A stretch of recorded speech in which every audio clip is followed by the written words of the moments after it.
huwag mo itong palampasin upang lagi siyang kakabahan, lagi siyang mai-excite na makita ka dahil sa labis na pagmamahal sa iyo. Hello mga guys, kumusta kayo? Panibagong araw, panibagong video naman tayo. And sa araw na ito ay isa na naman video ang aking ituturo sa inyo na simpleng gabay o simpleng maraan na makakatulong sa atin. At bago ang lahat, gusto ko lang mag-disclaimer sa mga taong hindi naniniwala at hindi gusto ang mga kagaya nitong video. Please skip this video and maghanap kayo ng videos na gustong gusto nyo, dahil ang video na ito ay para lamang ito sa mga taong naniniwala and gusto mag-try. Sa lahat po ng mga nagko-comment dito sa aking video dito sa loob ng aking channel, mag-ingat sa lahat ng mga nagre-reply sa inyo na dinadala kayo sa kanilang WhatsApp and Imo app upang makaiwas po tayo sa scam.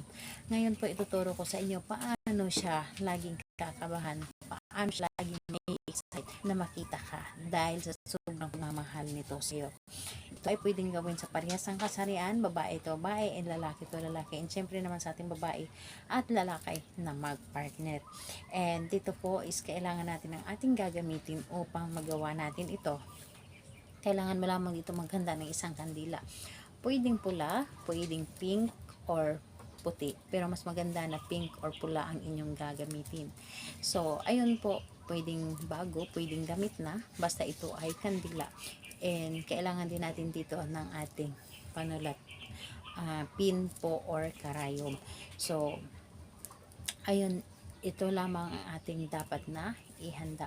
And kapag handa na, kailangan mo lamang dito ihanda ang inyong sarili.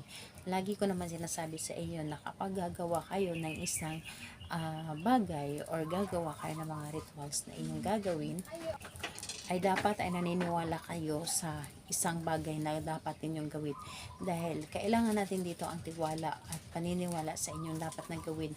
Kapag kayo po ay hindi naniniwala, ay maabot mo ito mapapagana or malabo ninyo itong maabot. So kapag ready ka na, pwede mo na itong umpisa. So ang gagawin mo lamang dito sa isang kandila, iukit po ninyo dito ang kanyang pangalan at apelyido galing dito sa pagsisindihan pababa. Pangalan at apelyido ng inyong target, iukit nyo lamang dito, and pagkatapos nun, inyo itong bigyan energy. So paano? Dito po, bigyan po ninyo ng energy ang inyong ginawa, and painitin po ninyo ang kandilang ito.